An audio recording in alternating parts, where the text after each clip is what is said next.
Welcome to this new paper summary. I'm Néstor García-Romeral from the University of Barcelona. My research is based on the study of the chemical bond of composites made of titania clusters supported on titanium carbide MXenes. Titania MXene heterostructures are normally obtained in situ by the oxidation of the MXene surface, and these heterostructures have a range of applications in catalysis and photocatalysis, for example for the CO2 reduction and the hydrogen generation. But the nature of this chemical bonding in these heterostructures are essentially unknown, at least from the theoretical point of view. So, in order to study this chemical bond, we will support two different titania clusters on top of the 001 titanium carbide surface with this stacking. The first cluster is a 5-unit cluster designed by a bottom-up strategy, and the second one is a 10-unit cluster designed by a top-down strategy based on the anatase polymorph. In order to construct this composite, we develop a Python-based program that puts the cluster on top of the MXene surface and rotates this cluster over this surface in order to create different heterostructures with different adsorption sites. Once we obtain these heterostructures, we optimize them by means of the DFT calculations, and then we can calculate the adsorption energy with this formula. The first thing that we can see is that regardless of the cluster size, the adsorption energies are highly exothermic, and also they depend on the adsorption site. So in order to compare both clusters, we can check the most favorable configuration that corresponds to the largest adsorption energy and normalize this adsorption energy with respect to the number of contacts.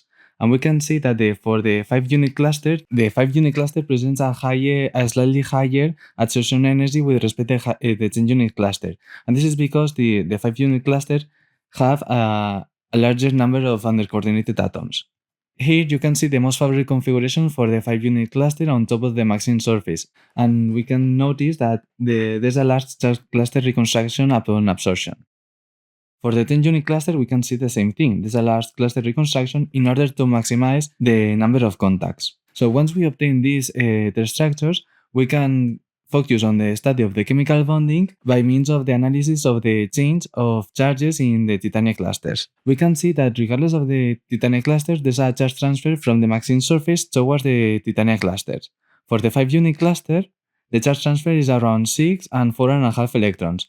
And for the 10-unit cluster, the charge transfer is around 8 and 5 electrons. Here you can see the plane average charge density difference for the most favorable configuration of the 10-unit cluster supported on the MXene surface.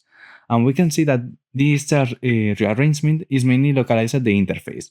So, along with this charge transfer from the titanium carbide surface towards the titania clusters and the fact that density of state shows a large mixing of orbitals, we can see that a chemical bond in this system is a mixture of a strong covalent and ionic bonds.